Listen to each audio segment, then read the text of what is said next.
Pemirsa setia Pijar TV, terima kasih ya sudah klik video YouTube ini. Program ini didanai oleh mitra dan sahabat sekalian yang selalu mendukung kami dengan setia. Dan tahukah saudara bahwa ada cara yang baru dan mudah loh di YouTube untuk membantu kami memproduksi program-program yang selalu fresh di Pijar TV. Silakan klik tombol thanks di bawah dan saudara bisa mengirimkan kami stiker Super Thanks dengan donasi saudara. Yuk, segera dicoba. Seberapapun donasi saudara sangat memberkati pelayanan kami. Salam terang bagi Indonesia.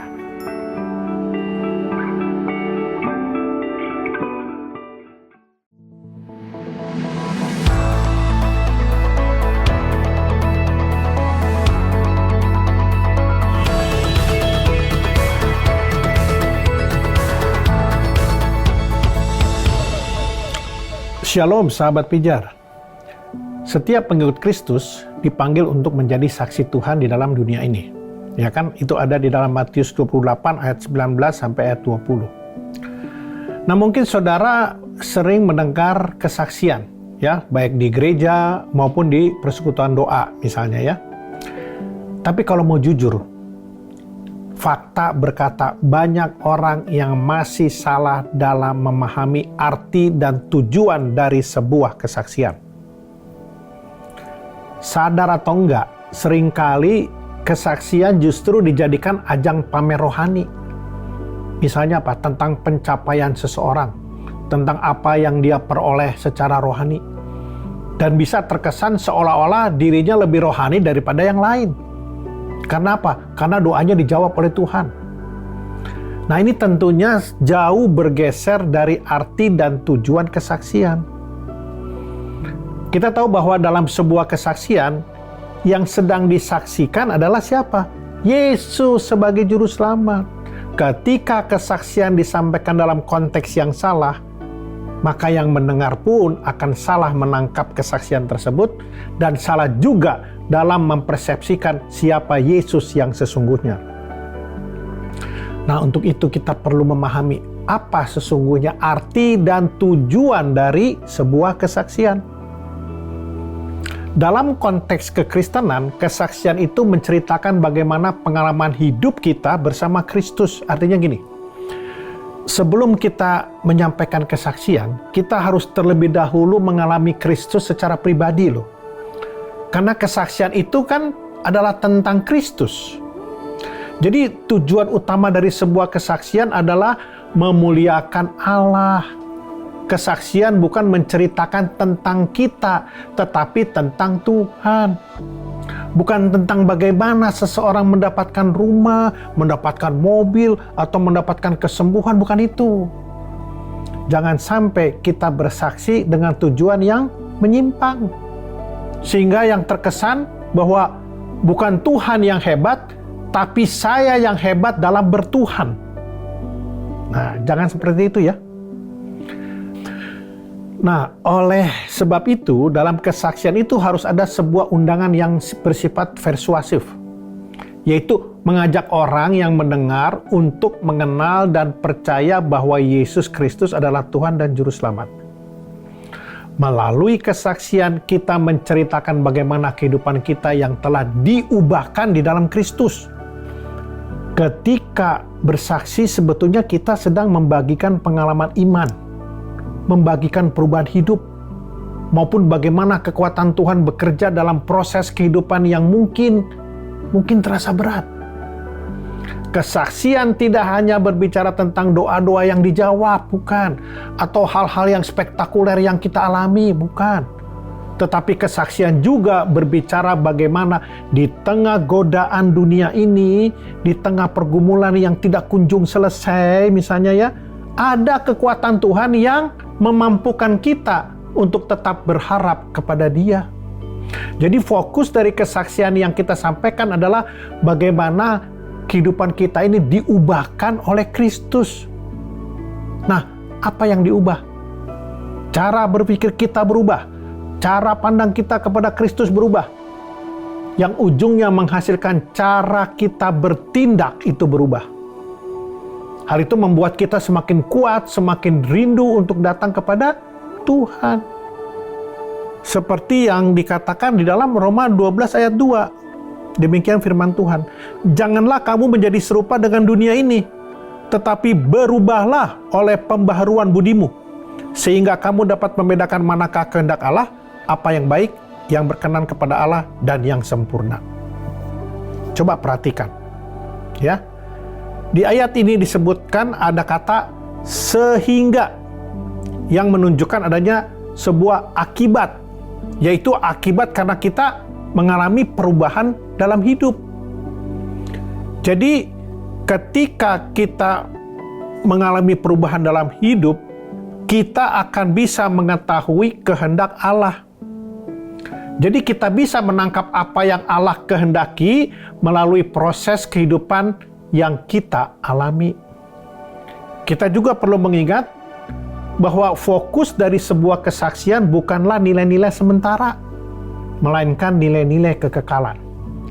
Ya, jadi melalui mujizat yang dialami, melalui pertolongan yang kita alami, melalui pergumulan yang sedang dihadapi, itu mengubah kehidupan kita.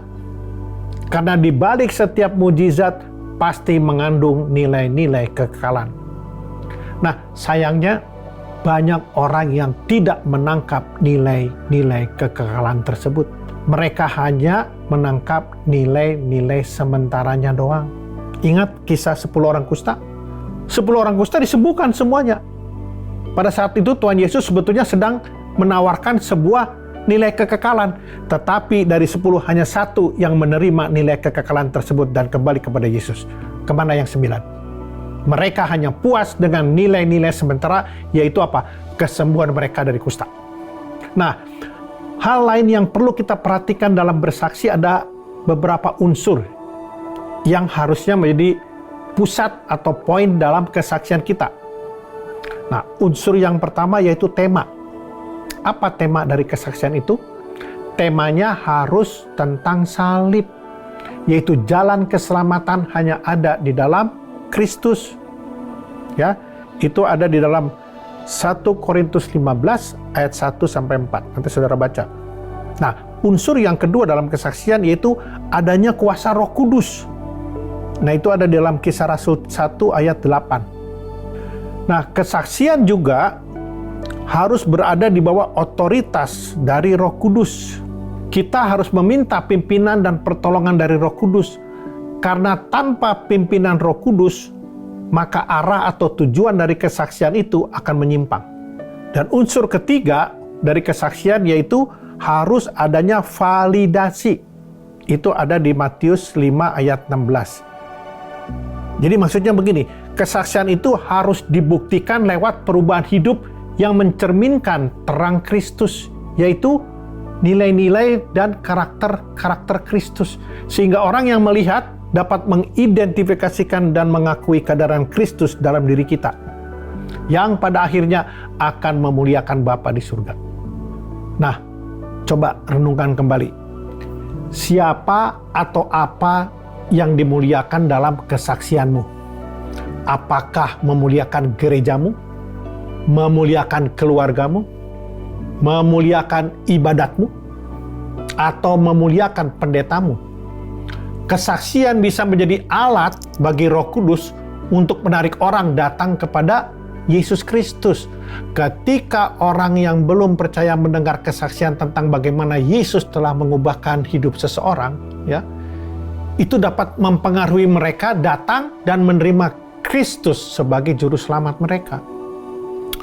Jadi kita harus menjadi saksi Kristus di tengah-tengah dunia yang semakin merosot moralnya. Kita tahu sekarang ini ya, dengan perkembangan teknologi, khususnya sosial media, bahwa sosial media telah menjadi bagian dari kehidupan manusia. Nah, bagaimana sikap kita merespon kecanggihan media ini? Responnya, kita harus mensosialisasikan kerajaan Allah lewat sosial media. Pakailah sosmed sebagai alat untuk bersaksi. Nggak usah tunggu mujizat baru kita bersaksi. Mari kita bersaksi lewat apa? Perubahan hidup kita.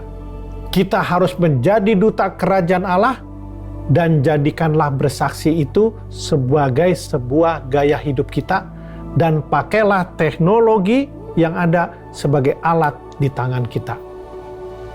Saudara terkasih, Kita adalah terang bagi Indonesia. Oleh karenanya, jaga terangmu. Tuhan Yesus memberkati.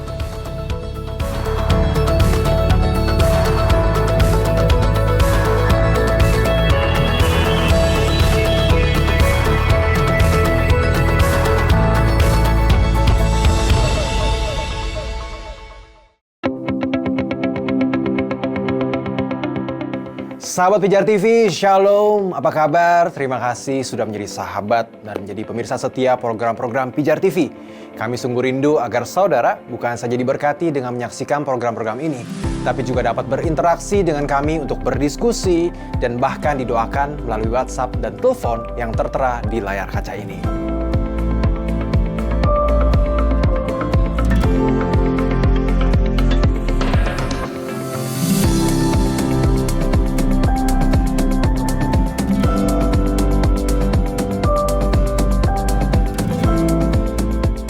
Hubungi kami sekarang melalui WhatsApp. Tim Respon Pijar TV siap untuk melayani saudara. God bless you.